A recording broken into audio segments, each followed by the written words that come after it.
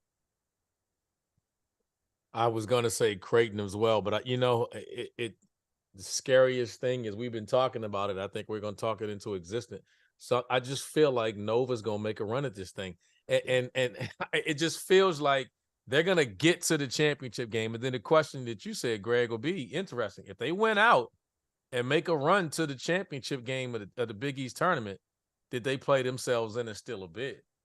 Well, the only thing that I'll say is that I'm pretty sure they would only have to win 2 games to get to the finals. It's not like they, go 3-1. Yeah. And the committee doesn't take into account conference tournament games as much as you think. Yeah.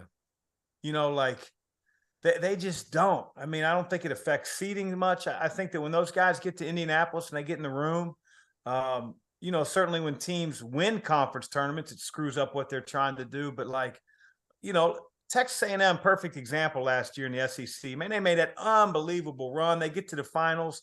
Hell, when they were in the semis, everybody was talking about how they were in. Then they get to the finals, and it was like they didn't get in. And I out of conference schedule, I get all that stuff.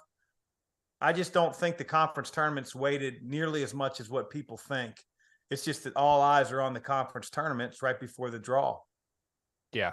Yeah, I think that's the thing the fans care much more and put a lot more weight into. You think as a fan, if your team's on the bubble, that this can totally swing things, whereas you're right. I don't think the committee focuses on it like that. That's what the experts have told us as well.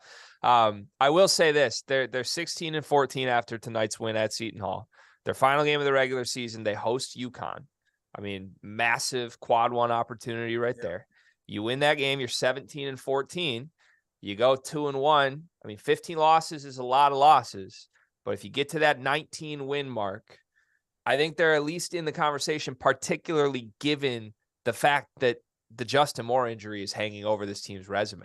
I mean, I think there's a pretty clear draw the line point for everyone that's going to consider them against other teams that have 13-14 losses. We would learn a lot about the qualifications of making the tournament if that was the case, because you hear rumors that they consider stuff like that. Right. Yeah. That if they were to get in, then they had to take Justin Moore's injury and not being available to them throughout the season. And then the way they finished is the only way that it happened if they don't win the Big East tournament. And I wish I was a little bit more educated with Villanova's non-conference and sort of where their numbers stack up. If you played it out to the point where they were 19-15, I think, like you said, Greg, I think they'd be in the conversation. I don't know if that'd be enough to push them into the tournament, but stranger things have happened. Yeah, I tell you what, I think they're missing 1 from the non-conference. 2-point loss at the Breslin Center to Michigan State, 2-point loss in overtime against Iowa State. That comes back and bites you.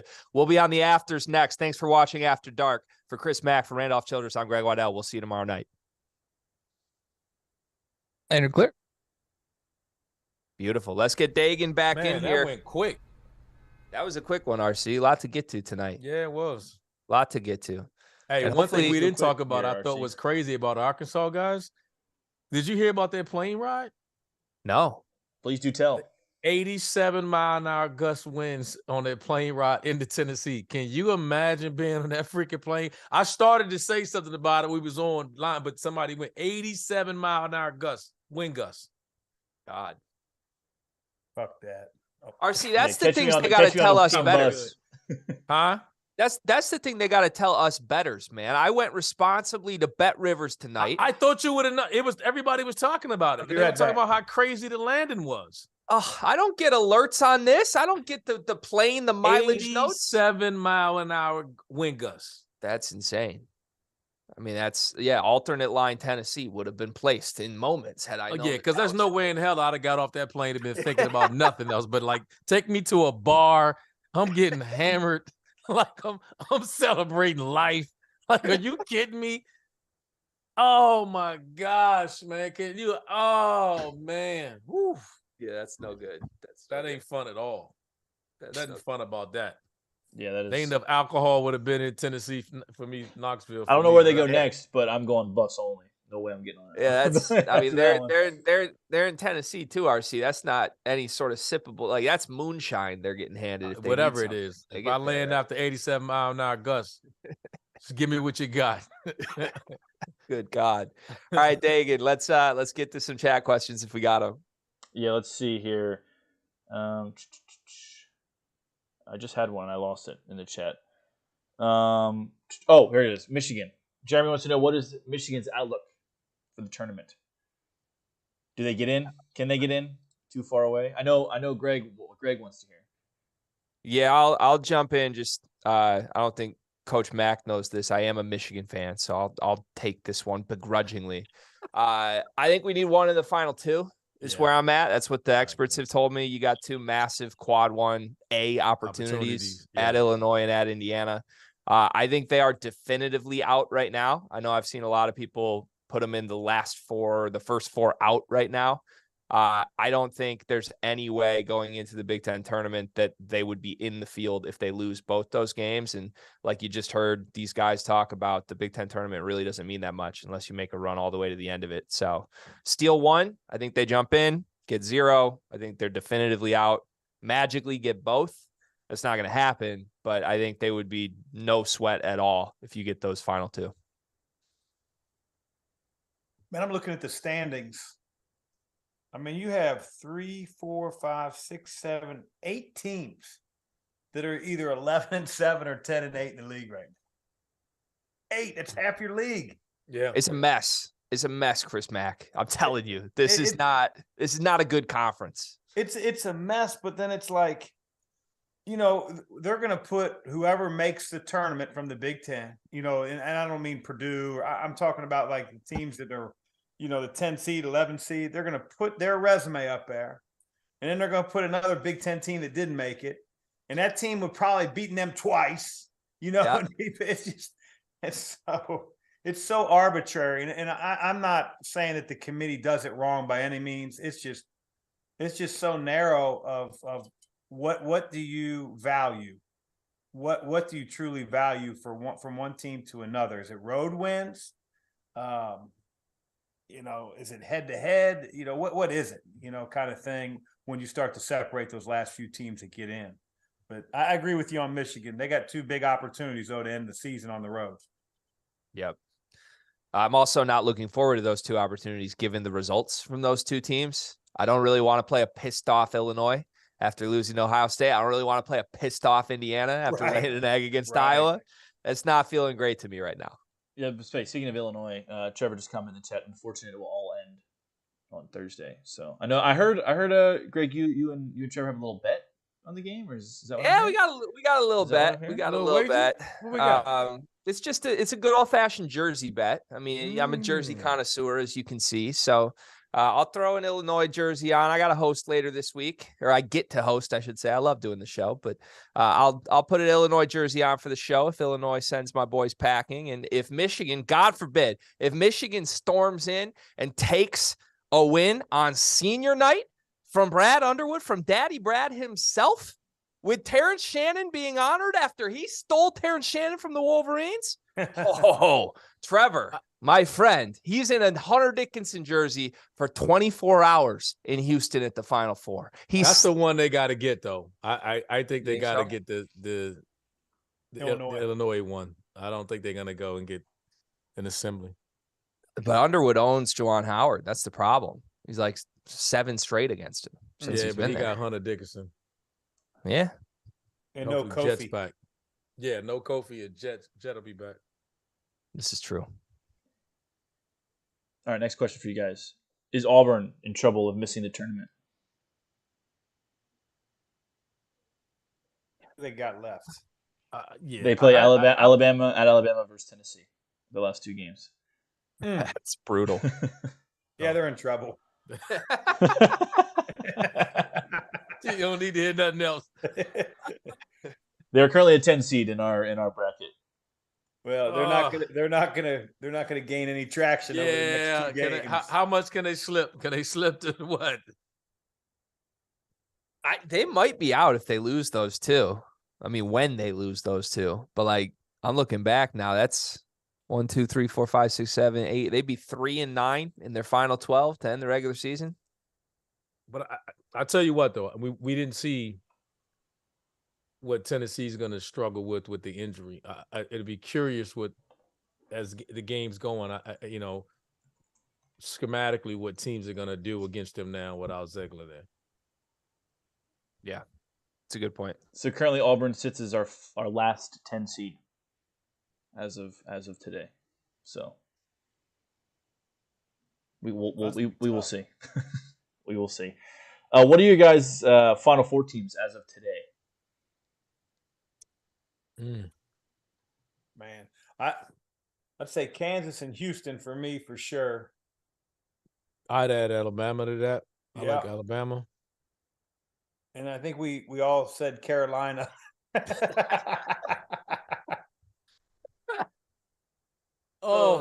That'll be interesting. That last one.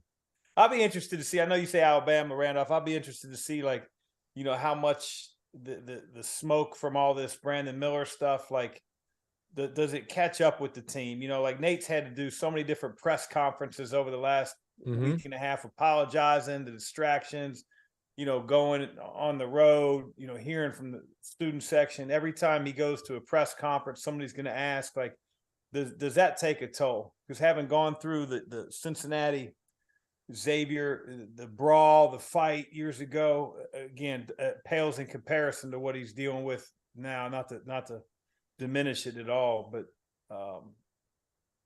and it's hard. It's hard, and so again, I think it's self-inflicted, personally, but at the same time, they're still dealing with it. That team's dealing with it. I think there's only so much that you can let sort of roll off your back, no matter how focused you are as an athlete. Be interesting.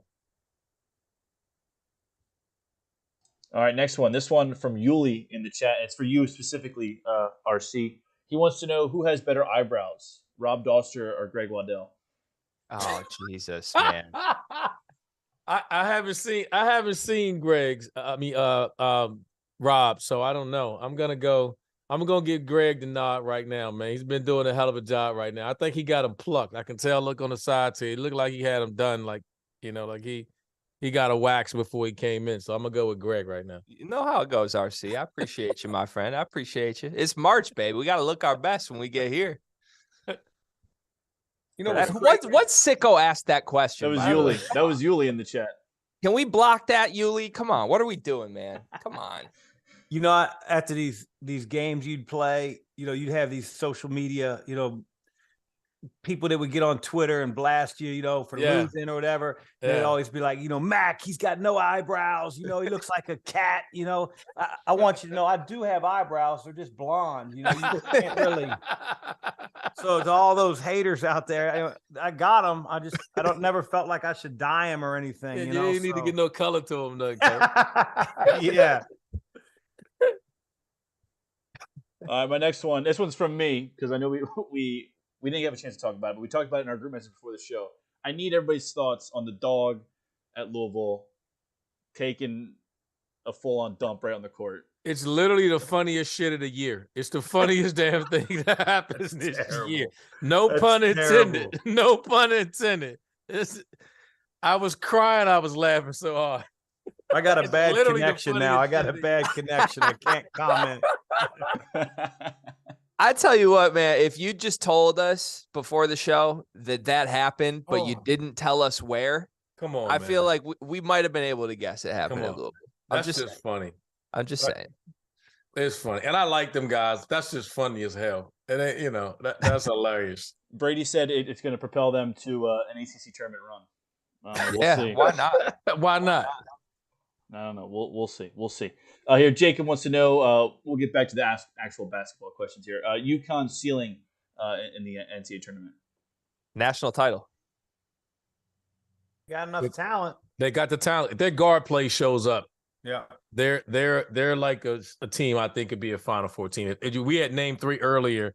If you were to tell me they were going to get some consistent guard play, they would be my fourth team. Yeah. Yep. Agreed. Yeah, I think that's the one team. I think if you polled the Big East coaches anonymously and say who really scares you in terms of like if they played to the highest level they can, their potential, Yeah. they would to a man say UConn. Yep. Here we go. Here's the next one. Will UCLA, St. Mary's, or Gonzaga get past the Sweet 16? So basically, any team in the West. Do you guys trust any team in the West To get past the Sweet 16? So we're Absolutely. talking Elite Eight? Yes, Elite Eight or further, obviously. I mean, I do. I mean, I think that St. Mary's. I think that UCLA's done it. You know, I think that they certainly have the ability. You know, I think Mick gets them defending. You know, so much of it is matchups, and the fact is, you've got I think Campbell's been there 3-4 years. You know, he's such a veteran point guard. Yeah, I don't see that being an issue with them. I can see them getting to the second weekend. I don't want to say easily because you got to win 2 big games, but yeah. I Who would you expect pick from that UCLA group? to do it. Yeah, I I do thought we too. were just talking about maybe St. Mary's or Gonzaga, but I expect UCLA to be there. Yeah. Would that be your pick out of that group too, Chris? UCLA, Yeah. the favorite of that group? I think so. Yeah. Okay. I mean, Gonzaga's been, you know, that team every year, but I don't think they're obviously as talented this year. And St. Mary's just hasn't necessarily done it to that level, although they've been really good. So yeah, I'm with Randolph. I expect UCLA will be there. Okay. I would take Gonzaga out of that group just for the record. RC knows this, I think. I'm a skeptic of UCLA right now. I kind of like how this Gonzaga team's playing, though. All right, next one from Cheney. If Wisconsin beats Purdue tomorrow and wins a couple of games in the Big Ten tournament, but doesn't win the Big Ten title, are they in the tournament? No. Yeah, they are. No. I was gonna say I can say If confidently they beat Purdue, yes. Purdue and win 2 games in the Big Ten tournament, they're definitely in.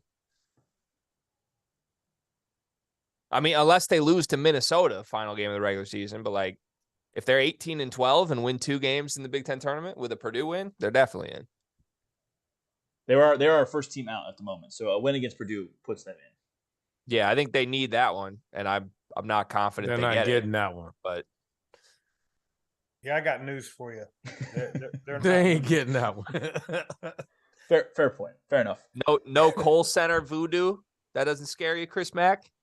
I think maybe had Purdue won against Indiana, Yeah. but like I just think that no disrespect, I just don't think Wisconsin's very talented. I don't think they're very good. I think they play to their ability level.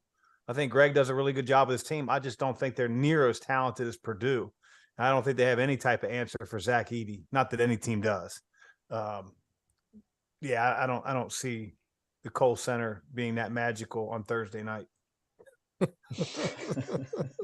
right, I've got 2 more for you. Brock wants to know who wins the ACC tournament. Are we gonna say Carolina again? Yeah. Do they care yet? You got to tell me if they care yet, or if they wait for the big one. I don't know. Oof. Tournament, man.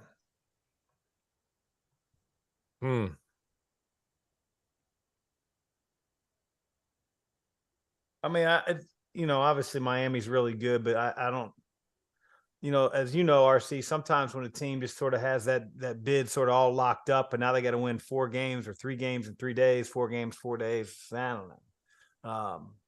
It would be 3-3 for them. I don't know. I don't have a strong opinion on that one. No, I'm with you. Virginia. It's got to be somebody with about 3 games. Any more than that, I worry about them running out of gas. So those early, I don't see anybody going on a UConn run and winning 5 in 5 days. It's going to be wide open. There's going to be some upsets. The scary part is going to be some upsets because BC's a team you don't want to play. Georgia Tech's playing well. Teams at the very bottom of the league are starting to play really well. The teams that would be 3 games in 3 days would be Pitt, Miami, Virginia, And I think Clemson, don't they own the tiebreaker on Duke? I think they do. They split for sure. I like Pitt, the chances as well. RC, let me throw you. Let me throw my wildest scenario at you that I could see happening here. Virginia Tech. No. Did it last year? Similar spot, right? No. Last year, I think they were 18-12 going into that tournament. Rattle off 4 straight, go from off the bubble to on it. This year, they're going to be 18-13. I don't know. Yeah, I thought that team was a little better defensively with Aluma inside. That team was a little better defensively. This team has been a little inconsistent on the end of the floor. I don't know if they have that type of running. They'll be a tough out, but I don't know. They're just not as good defensively they've been in years. I'm gonna go with the Hurricanes. I know that's the probably the favorite. That's who I'm gonna go with. They got so much talent. I love Jordan Miller, man. I think he's really good, man. He really is. Good. They force you to score too. They really force you to score. They're good at almost every position. When they're backcourt, like they can break you down. They can shoot it on the wing. You know, the inside. I mean, that last game, it's Pitt in Miami. It's what it's all gonna come down to. It's gonna be a massive game. All right, we got to give a shout out to Antoine Davis of Detroit. This guy's about to be the all-time leading scorer in the history of college basketball. Yeah, crazy. Because they won tonight. They did. They have one more. Well, they play number 1 seed Youngstown State tomorrow, so we will see. I think he needs 24, right, or 26? 26 to break the record. Maravich only did it in like what, a year and a half? Is that what he did? It was 80 some 3 games, years, right? Yeah, that's ridiculous. Now guys are playing 6 and 7 years with COVID. Yeah. My last question for you guys. This works nice into this conversation. Obviously, March is here. It's officially March. What mid-major tournament should we be looking forward to here as we get into it? Obviously, we all know about the high majors. Give me a mid-major tournament we should look out for. I was just talking about that today. I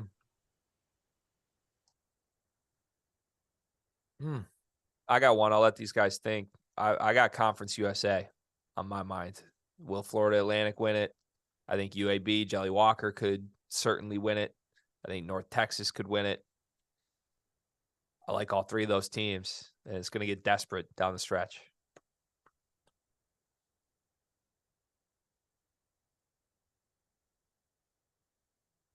I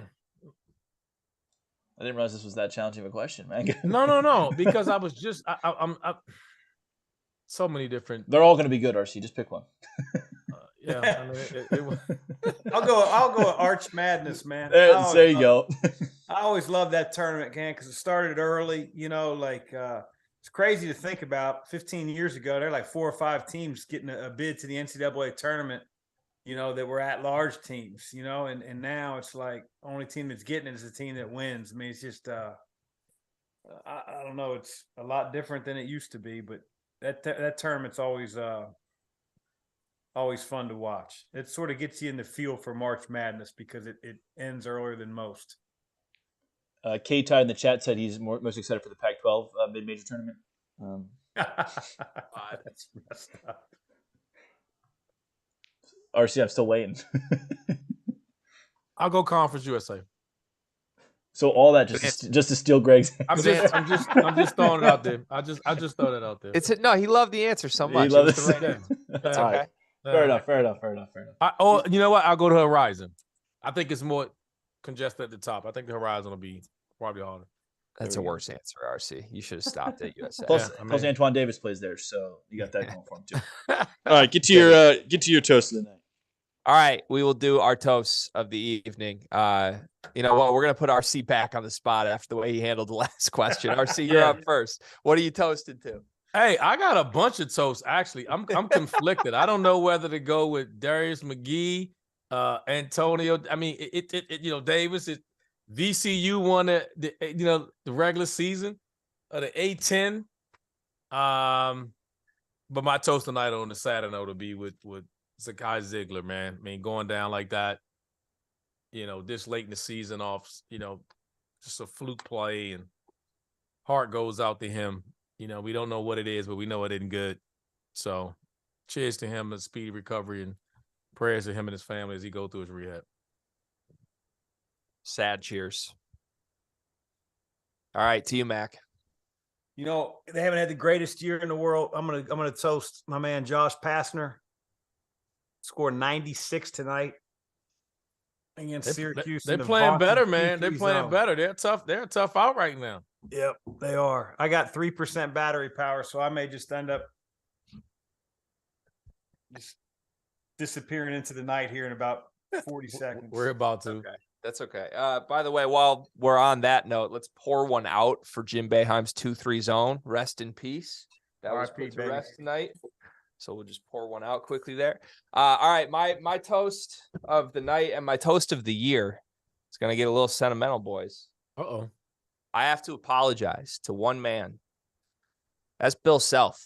I doubted him preseason, okay? I came on here. I already kind of said it a little bit in the show.